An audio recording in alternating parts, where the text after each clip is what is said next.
Decisiones Educativas.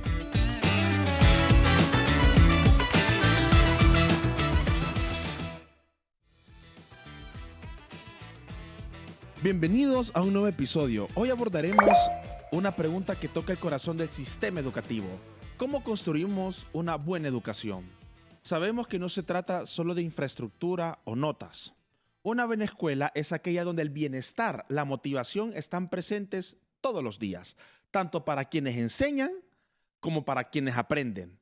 En este episodio lo veremos desde dos miradas complementarias. Por un lado, el docente que crea el ambiente en el aula y guía con estrategia que inspira. Pero por otro lado está el estudiante, protagonista de la experiencia educativa, con su propia visión de lo que significa sentirse bien y motivado en la escuela.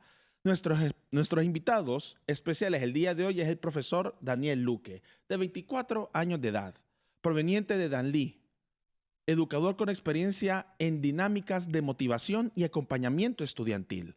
Y el estudiante Christopher Sierra, de octavo grado en el Instituto Técnico Taular, de 13 años, quien nos compartirá cómo vive el día a día escolar y qué valora de su entorno educativo.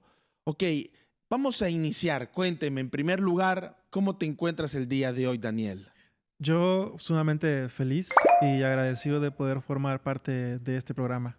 Ok, muy bien, excelente. Gracias por estar con nosotros. Y Christopher, cuéntanos, ¿cómo te encuentras tú? No, muy alegre, contento de estar acá compartiendo con ustedes, hablando.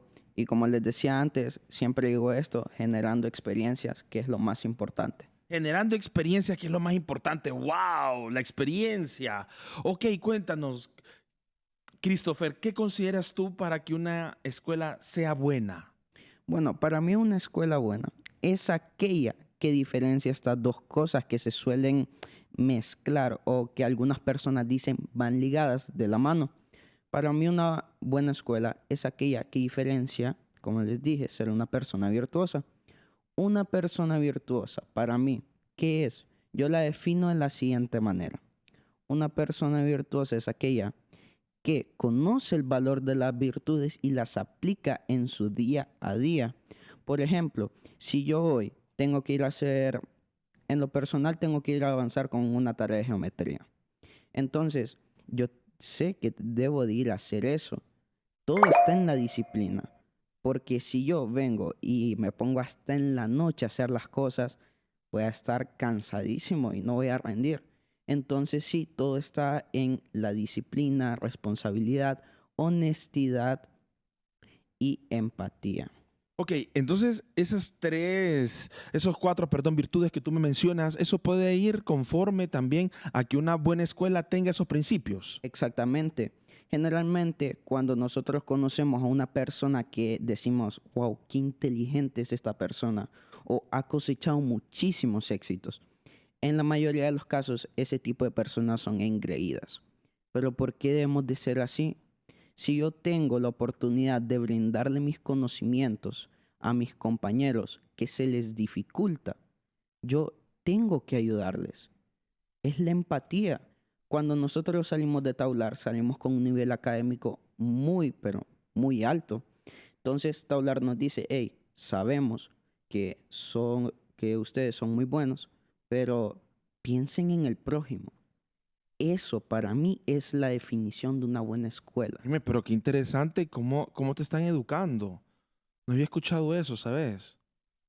De este tiempo, en este podcast, me interesa mucho lo que estás diciendo porque normalmente siempre estamos hablando de la parte calificativa y ahorita me estás hablando de cómo te están formando, cómo están creando ese vínculo, ese insight, es decir, esa parte reflexiva interna tuya para que a pesar de que sea bueno en algo o en muchas cosas, también identifiques que esas capacidades las podés expresar y educar a otros compañeros. Y eso es sumamente importante lo que me estás diciendo. Te estoy felicitando desde ahorita, créemelo. Muchas gracias. Muy bien, muy bien. Ahora vamos a preguntarle algo a nuestro profesor, ¿te parece? Ok. Vamos a ver. Sí. Ok, Daniel, ¿verdad? Correcto. Daniel, cuéntanos, como docente, ¿cómo consideras tú que un buen entorno académico se puede generar para que exista ese ambiente positivo dentro del aula para que exista esa motivación?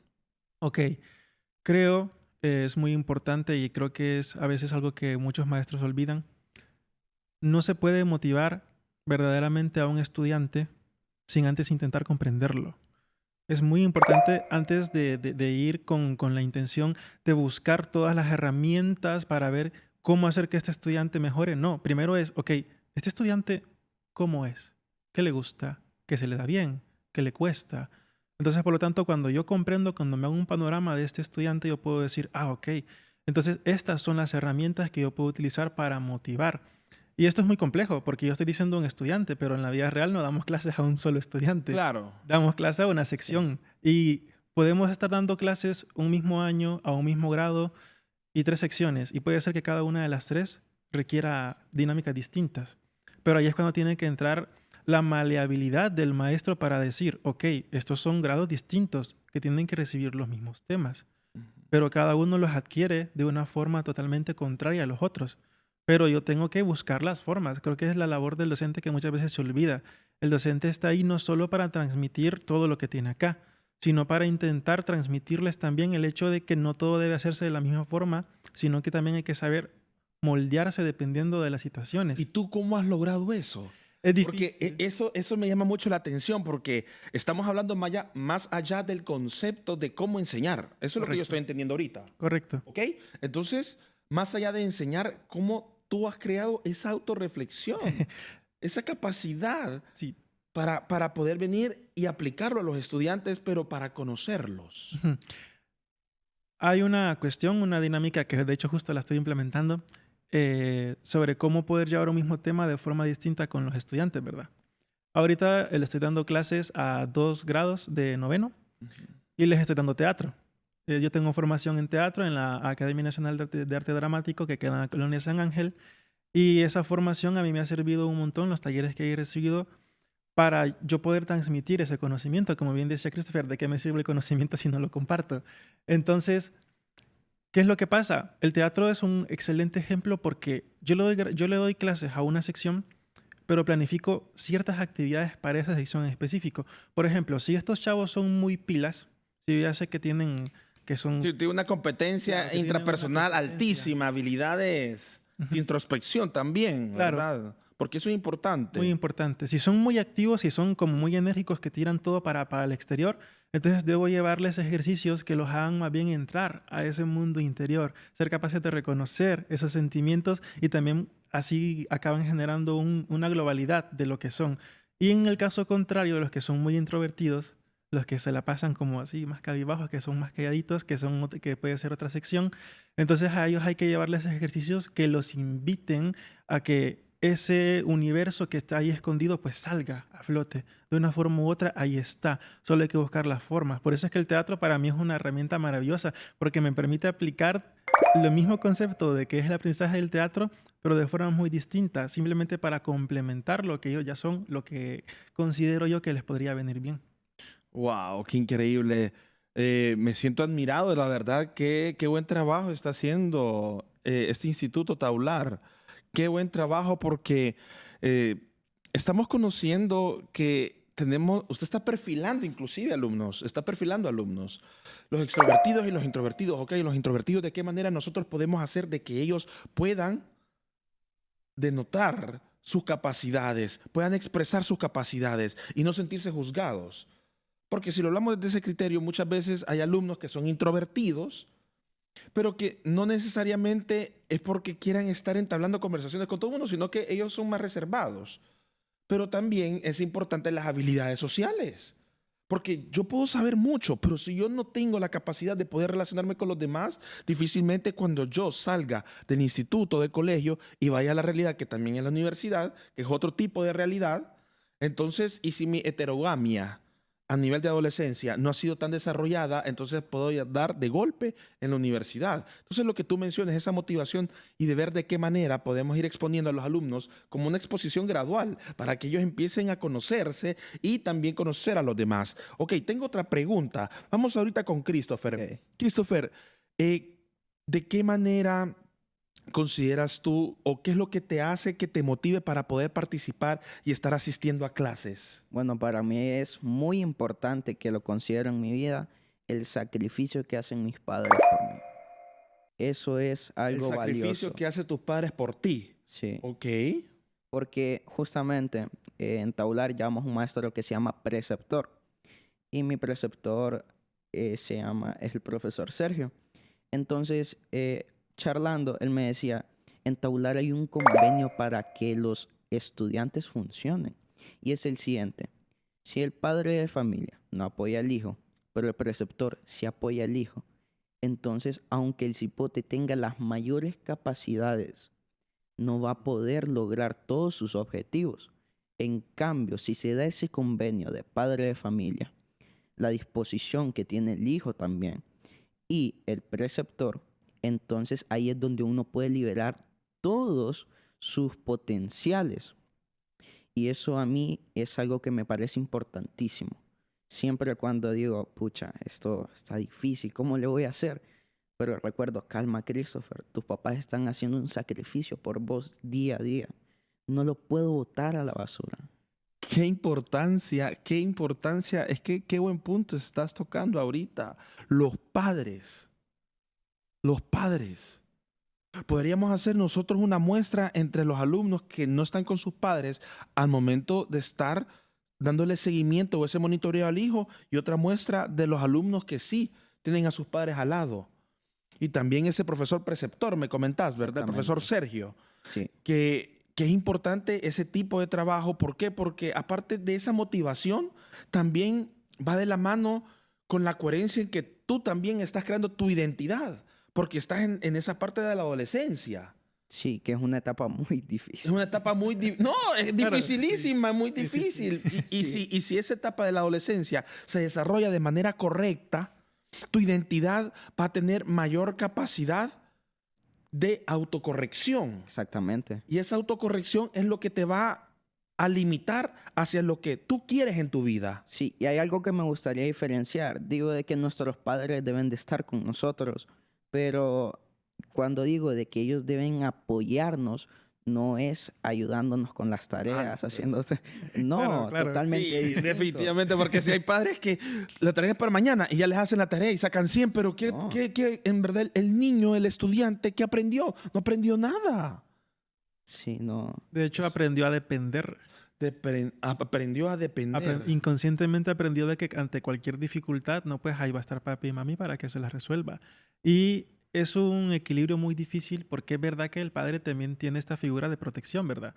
Pero hay una gran diferencia entre orientar, acompañar, a sustituir la labor que le corresponde al estudiante. Cuando se sustituye la labor que le corresponde, más bien a largo plazo se le está haciendo un daño que luego es muy difícil de Hay reparar. una disrupción de identidad, se despersonaliza, porque está en infancia. Y en la infancia el niño mira a sus padres como lo más alto, desde la percepción emocional, ¿verdad? Y conductual. Pero ya en la adolescencia cambia un poco el rol. Ya se vuelven los amigos como los más importantes, a la familia se deja un poco de lado. Eso sucede porque estás conociendo un mundo nuevo. Y ya cuando ya entras a la universidad y ya sos ese adulto joven, ya cambia también en el sentido de que, ok, mis clases son primero, pero sí, en mi adolescencia nunca tuve la capacidad de poder realizar yo las tareas. Siempre estaban mis papás, o ya sea como a nivel dependiente o como proveedores también, porque hay padres proveedores, te dan todo, pero al final solo es para solucionar, pero no para que hagas ese análisis autocrítico. Entonces, qué importante es esa parte que tú estás mencionando y también el profesor Daniel, ¿verdad? Ok, vamos a ver, entonces, ¿tú consideras que para tener esa mayor participación y esa motivación va de la mano de parte de que tus padres han estado de la mano? También tu profesor Sergio menciona, ¿verdad? Sí, sí. ¿Y qué otros factores externos y también factores internos? Puedes mencionar uno de cada uno. ¿Consideras tú que son parte de, para que tú estés como en esa participación activa durante el aula? Bueno, para mí una participación activa en el aula. Usted mencionaba de que aparte de ese convenio de padres de familia, alumnos, la disposición de los alumnos y el preceptor, ese era el convenio y cómo iba a funcionar. Bueno, para mí algo interno en lo personal es saber que estoy marcando mi futuro. Wow. Las respuestas que este chaval a uno lo dejan No, loco. a mí, yo te soy sincero, Christopher, yo estoy anonadado porque tus respuestas han sido muy reflexivas. Más allá solo de tener la teoría, eh, habla mucho de ti mismo, en el sentido de reflexión, pues. Y hablo mucho de la palabra reflexión en este podcast porque eso es lo que tú me has estado presentando, la reflexión. Y creo que la reflexión debe ser una parte crucial para la motivación también. Porque si yo no reflexiono, si yo no miro en realidad mis capacidades o mis debilidades también, porque es importante ver las debilidades, eso es lo que nos va a permitir a nosotros aprender y de diferentes maneras, porque no todos podemos aprender de la misma manera. Entonces, esa reflexión tuya que estás hablando ayuda a que nosotros tengamos esa disposición de tomarnos unos minutos del día para saber en qué sí estoy haciendo bien las cosas y en qué no. Y cuando miramos que en qué no somos buenos, pero como estamos reflexionando, eso nos ayuda a motivarnos y a crear una mejor capacidad de identidad. Y eso es importante. Claro que sí, formar una identidad. Eso es primordial ahorita en esta etapa. Sí, él queda viendo al profesor como con miedo. ¿Estoy bien o lo estoy haciendo mal? No, estoy bromeando nada más. Ok, yo tengo otra pregunta para ti, Daniel. Ok, vamos a ver. ¿Qué papel juega el bienestar emocional del docente en el ámbito o en el ambiente, perdón, que construyes durante el aula? El bienestar emocional es fundamental, pero aparte del bienestar emocional, también la madurez emocional. No solo el bienestar, sino también la madurez. Porque claro, uno como docente inevitablemente da las clases mejor cuando se siente bien, uno consigo mismo, con el trabajo que está haciendo, con la clase que preparó, con las dinámicas que tiene pensadas. Pero ¿y si no?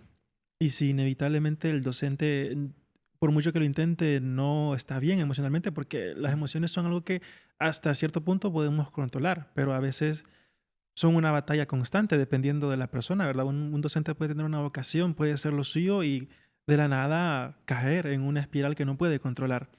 Entonces ahí es cuando entra también el término de la madurez emocional. Cómo el docente logra anteponerse ante todas estas cuestiones que simplemente él considera que se salen de su control y un ejercicio de autoanálisis, de decir, ok, en este momento no estoy bien, no me siento en mi 100% de mis capacidades, pero estoy a punto de entrar en un salón donde seguramente hay estudiantes que están esperando una frase o algo de quien sea que pueda cambiarles la vida o que simplemente les mejore el día. Que los aliente. Que los aliente, Ay, lo que sea. Parece, es que solo hago un paréntesis, porque esto es importante.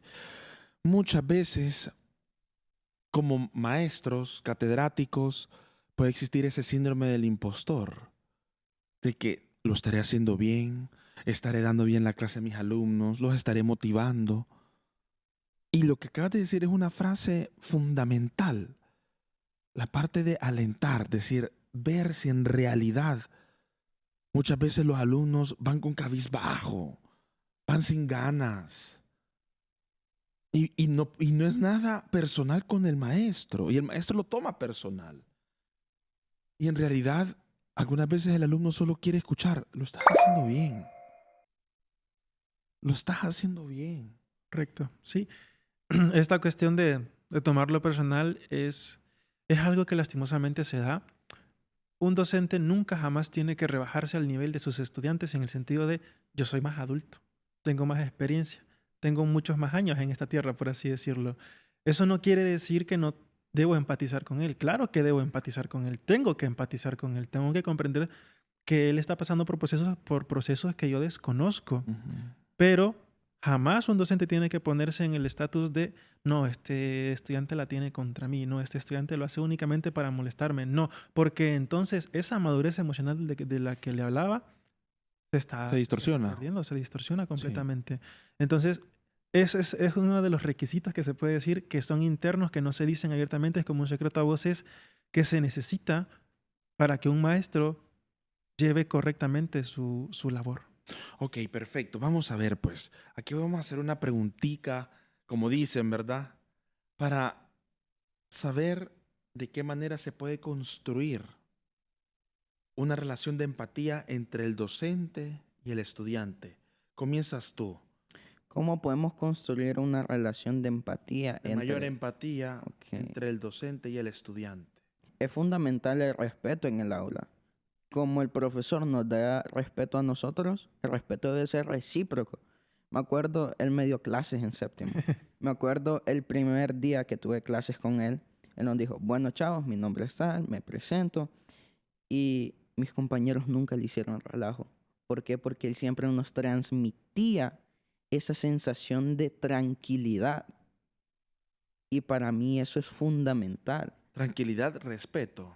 Sí, porque esa relación de empatía generalmente es muy difícil de construir entre los alumnos y los maestros. Pero es que, como decía el profesor Luque, los maestros deben de construir una relación con sus alumnos. Porque si yo únicamente, un ejemplo, el maestro nada más va a dar la clase y los alumnos dicen, bueno, él es muy serio, tranquilo, no le hacemos relajo, muy bien, pero no está construyendo nada. No hay mejor enseñanza que aquella que es interactiva. Completamente de acuerdo. Uy, perdón. Completamente de acuerdo. Muy bien. Considero yo, y esta es una cuestión que depende de cada docente, ¿verdad? La línea entre el respeto y la confianza es bien delicada, bien delicada, pero nunca un docente debe colocarse en una esfera totalmente inalcanzable a la que ningún estudiante puede acercarse porque él está en su mundo. Sí, Pues. el alumno no va a poder sostener eso y se va a sentir inclusive hasta con baja autoestima porque no sabe ni preguntarle al docente. Claro, pero tampoco el docente debe ir al otro extremo porque los extremos siempre son erróneos. No debe irse al extremo de darles tanta confianza que eso se acaba degenerando. Sí. Sino que, como le digo, depende de cada docente. En mi caso específico, la experiencia que a mí me ha funcionado es saber hasta qué punto puedo ir dando ciertas confianzas, pero que cuando se pasan, en ese momento yo les hago el llamado de atención. Ok, yo les di la confianza, pero en esto específico ustedes se pasaron. Pero ese es el punto. Uno tiene que también entender como docente que ellos son capaces de comprender, capaces de analizar las situaciones, no verlos como jóvenes que por el hecho de que se están formando no son capaces de comprender el mundo que habitan. Claro que lo comprenden, Claro. pero si uno es capaz de sentarse, comunicar con ellos lo que debe ser comunicado, hablarlo y, como dice nuestro director, lo hablado es lo entendido. Entonces, si lo hablado es lo entendido, por supuesto que a través de la comunicación se puede generar una relación empática, con confianza, que dé cercanía, que dé calidez, pero sin que se distorsione. Es difícil, no lo voy a negar, es completamente difícil, pero creo que es la labor del docente, si tenemos verdaderamente esa vocación, buscar hacer que la clase no sea únicamente transmitir conocimientos técnicos de cada materia, sino que dejar un poquito de una buena enseñanza que le sirva para ser una mejor persona el resto de su vida. Ok, muy bien, excelente. ¿Y cómo consideras tú que la motivación puede aportar para un mejor rendimiento académico? En todos los sentidos. Hay que diferenciar también esta cuestión entre la motivación y el interés, ¿verdad? Por ejemplo, un estudiante desmotivado es aquel que quiere, pero que algo está impidiendo que se ponga a hacer lo que verdaderamente quiere hacer. A ese estudiante se le acompaña, se le buscan las formas para ver que esa barrera se rompa y logra salir adelante. Ahora, y esto es un poquito más peligroso, en el sentido de que cuando el estudiante no está desmotivado, sino que está desinteresado, a ese estudiante, más que acompañarlo, hay que buscar la forma de provocarlo, por muy raro que suene. Sí. Es decir, cómo hacer que él salga de esa casilla en la que está tan encerrado y logre, entonces, por decirlo así, un sinónimo que se puede más o menos aplicar, es cómo explotar ese mundo en el que él está tan cerrado, pero tan cerrado que uno no sabe cómo hacer para que el estudiante pueda adquirir, para que el estudiante pueda motivarse. Entonces, al primero se le acompaña, al segundo se le provoca. Claro, en la provocación hay que tener los cuidados Claro. de que eso no acabe en que el estudiante aún Por no el va a quedar contrario, dormido. que se retraiga, haya mayor retraimiento y no quiera continuar, pues. Claro, y creo que El simple hecho de acercarse al estudiante, preguntarle cómo está, preguntarle qué tal estuvo su día, preguntarle si tiene novia, preguntarle si tiene novio, preguntarle cómo va todo con sus hermanos, con su familia, con sus padres, con su madre, con su abuela, con su tía, con su gato, con quien sea. Pero no hay que ir directamente a preguntarle, hey, ¿qué te pasa? ¿Por qué andas mal en mi clase? Sí. Porque no te va a responder, No te va a responder. mentir. Primero se tiene que generar la confianza para entonces poder uno descubrir, bueno, aquí es como lo voy a acompañar o a través de esto es como lo voy a provocar sin que se acabe degenerando. Ok, excelente. Ahora, ya que hablamos un poco de motivación y de la empatía también, tú como alumno, cuando te sientes escuchado, eso provoca mayor interés en estar dentro del aula, ser más participativo o, o también muchas veces te puedes sentir escuchado, pero no sabes si en realidad el maestro te está escuchando. Tú puedes como considerar esos dos tipos de variables. Es que esos dos tipos de variables a mí me resultan un poco a veces.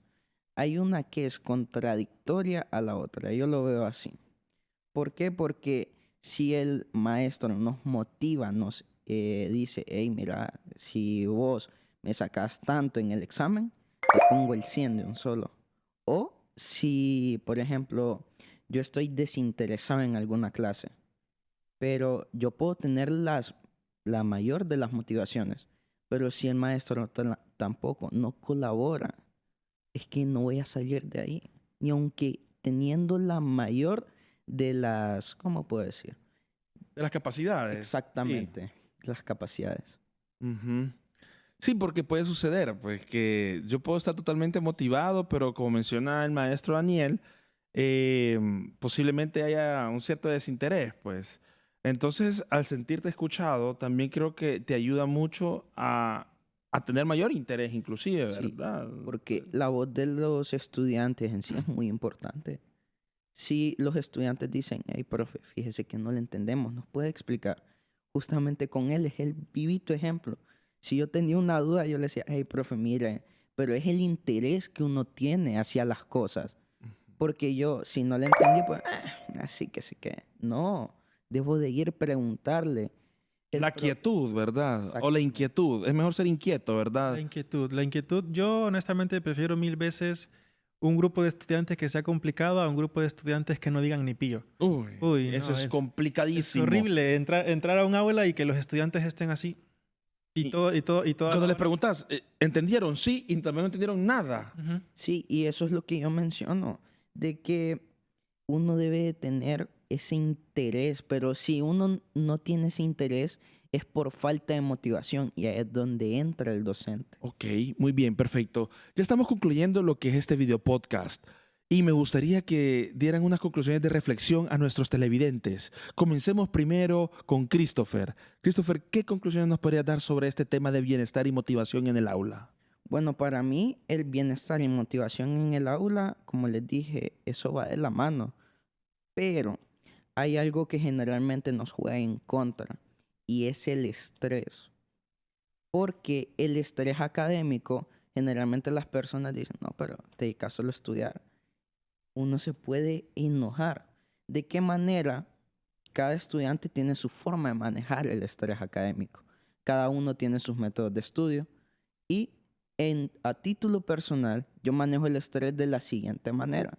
Cuando ya me siento, pero que ya no puedo ni hacer nada de lo frustrado que estoy, entonces digo, no, voy a parar, me pongo a escuchar música, reflexiono, unos 20, 30 minutos después, vuelvo.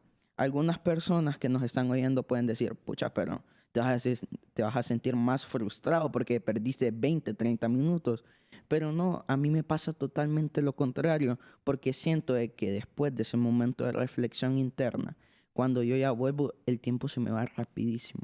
Muy bien. Entonces, básicamente, la manera en cómo gestionas el estrés en ese sentido es siéndote como más creativo también. Exactamente. ¿Verdad? La reflexión es creatividad inclusive, porque nos da otra manera de poder percibir la situación que nos está generando ansiedad, o esa ansiedad por rendimiento, ¿verdad? Cuando queremos sacar buenas notas de calificación y estamos ansiosos. Ahora bien, las conclusiones del maestro Daniel Luque. Justo usted acaba de mencionar algo que va relacionado con mis conclusiones, que usted mencionaba las notas y las calificaciones, ¿verdad?